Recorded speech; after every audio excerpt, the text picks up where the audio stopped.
Good evening. Here is the Lagos State News at 7 Taiwo Baruwa.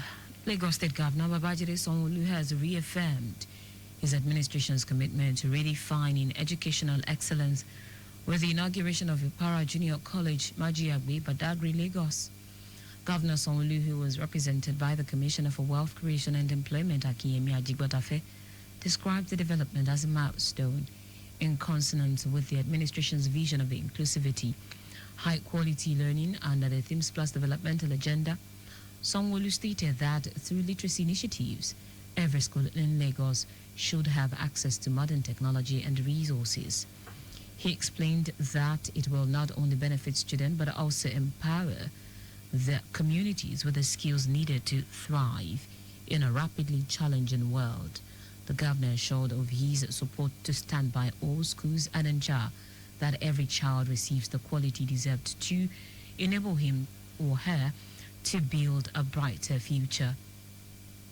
The Lagos State Health Management Agency, LASHMA, has warned a resident in the state not to pay Iliraeko health insurance premium into any private bank account.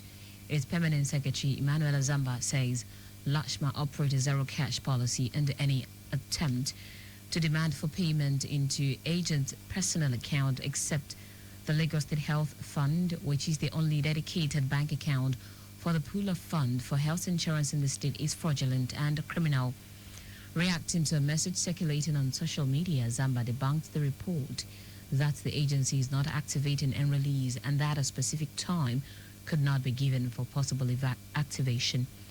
The permanent secretary declared that this information is fake, false, untrue, and did not emanate from the agency. Lagos State Commissioner for Basic and Secondary Education, Jamiu Ali Balogun, has advocated a strong synergy that will ultimately enhance the quality of education across all schools in the state. This is just as the relevant stakeholders in the education sector at the federal and state levels converged on Lagos to deliberate on the implementation of the National Education Quality Assurance Policy. Speaking during the stakeholders' engagement, the Commissioner emphasized the importance of strong collaboration between federal and state authorities, noting that as education evolves, policies and guidelines must also be dynamic and align with contemporary trends and challenges in the sector. Ali Balogun, who expressed concerns about the declining enforcement of the discipline among teachers, described it as a critical issue requiring urgent attention and urged the federal government to strengthen its partnership with Lagos State and address jurisdictional constraints that prevents quality assurance officers from monitoring federal schools within the state. In her remarks, Director of the Federal Education Quality Assurance Service, Lagos, Tokumbo Yakubu Onyiloyi, highlighted the significance of the engagement in ensuring adherence to national educational standards. She acknowledged that the National Education Quality Assurance Policy had been revised in year 2023, but the implementation has not been widespread. The Maternal and Reproductive Health Collective and Evaluation Partner for the Lagos State Primary Healthcare Board Digitization Project has successfully hosted a dissemination meeting to present the midline evaluation findings of the ongoing project. The event, which brought together key stakeholders from across the health sector, aimed to assess the progress of the digitization initiative and strategize for its future sustainability and expansion. The meeting focused on three key areas, which are presenting key findings from the midline evaluation, including the project's impact, successes and challenges, gathering stakeholder feedback to enhance the effectiveness of the digitization initiative, and exploring strategies for sustaining and scaling a digitally enabled PHC system in Lagos State. In his address, Permanent Secretary, Lagos State Primary Healthcare Board, Ibrahim Mustafa, highlighted the state's commitment to expanding the initiative beyond the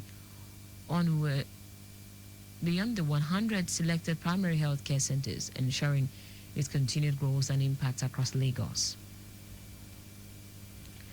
Lagos State Governor Babajide Sanwo-Olu has expressed sadness over the death of the chairman of the Ayoboye-Ikpaja Local Council Development Area LCDA, Bola Shoboali. Shoboali reportedly died on Friday after a protracted ailment that took her away from office for several months. Governor Sanwo-Olu, in a condolence message issued while his special advisor on media and publicity, Gwega Koshile, described Choboali's death as a colossal loss to Ayoboy Baja LCDA, the All Progressives Congress APC, and Lagos State as a whole.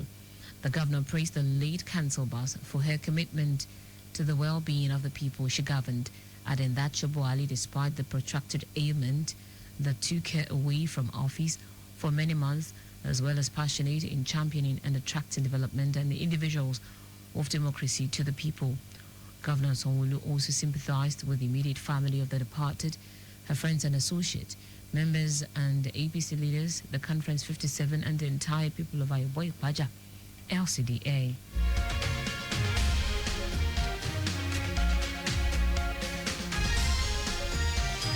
And that's it on the State News at 7. But just before we go, stay alive. Make use of pedestrian bridges where available.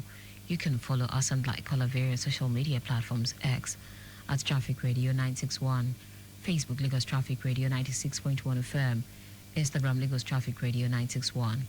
Subscribe and watch our news and programs live on YouTube at Traffic Radio 961. You can also visit our website www.trafficradio961.ng. Did you know that the Sanwo-Olu administration empowered over 1,000 residents at the third phase of the Mega Empowerment Program? You can get more details on the Lagos State Government website. For contacts with the newsroom, send a message to info@trafficradio961.ng. That ends the news broadcast compiled by Majid Ololade. I am Taiwo Baruwa. Thank you for listening. Good evening. We are the dial.